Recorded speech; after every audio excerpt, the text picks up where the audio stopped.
देखील झाले विधिमंडळाच्या पायऱ्यांवर घेऊ शकतो.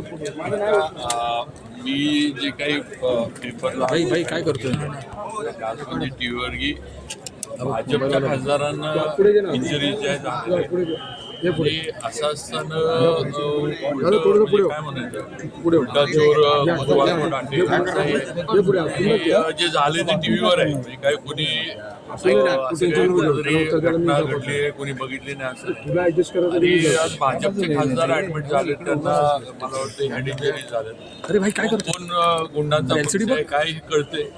ही स्वतःची जी बाजू पडती बाजू जी आहे ती झाकायची कशी पुन्हा आरोप दुसऱ्यावर करायचा. परंतु काल मुंबईत कल्याण डोंबिवलीमध्ये सुद्धा एक दुर्दैवी प्रकार घडलेला आहे. मराठी माणसाला एका यादव नावाच्या कुटुंबानं मारहाण केली, शिवीगाळ केला आणि चिकन खाऊन घाण करतात इकडे मराठी माणसं म्हणून त्यांच्यावर हा हल्ला झाल्याचं माहिती.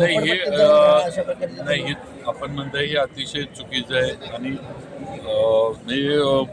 कुणी काय स्वतःच्या घरात करून खायचं काय हे कुणी डिक्टेट करू शकत नाही. आणि नक्की अशा यांच्यावर कार्यवाही झाली पाहिजे. आणि नक्की मी म्हणजे मुख्यमंत्री साहेबांना पण किंवा ह्याच्यामध्ये संबंधित जे कोणी यंत्रणा असतील त्यांनी यावर कारवाई केली पाहिजे. पण ही हिंमत येते कुठून असा सुद्धा सवाल आहे. त्या बरोबर आता कसं आहे म्हणजे मुंबईमध्ये ते सोसायटीज वगैरे काही ठिकाणी ते होतं किंवा असं दुसऱ्यांना राहूनच द्यायचं नाही वगैरे असं म्हणजे माझं तर स्पष्ट मत आहे की हे चुकीचं आहे. कुणी कुठं फ्लॅट घ्यायचा कुठं राहायचं त्याचा विषय घरात काय करून खायचं काय हा त्याचा छत्रपती शिवाजी महाराजांचा हा महाराष्ट्र आहे, मराठ्यांचा महाराष्ट्र आहे आणि त्याच्या या ठिकाणी अशा जर घटना होत आहेत तर यासाठी सरकारची नेमकी भूमिका काय असेल आणि याबद्दल काय अध्यादेश काढला जाणार आहे. मराठी माणसाला न्याय मिळालाच पाहिजे याबद्दल भाजप आणि आम्ही या भूमिकेची ठाम आहे. शेवटी बाहेरच्यांनी यावं राहावं नोकऱ्या वगैरे काय शेवटी देश म्हणून आपण एक आहे तो विषय नाही. पण अशा पद्धतीनं जर म्हणजे अन्याय करायचा प्रकार जर होत असला तर त्याला कार्यवाही आणि शिक्षा झाली. बांगलादेशी लोक घुसपेटी इथे जास्त प्रमाणात येत आहेत त्याबद्दल काय घेऊन इथे राहत आहेत.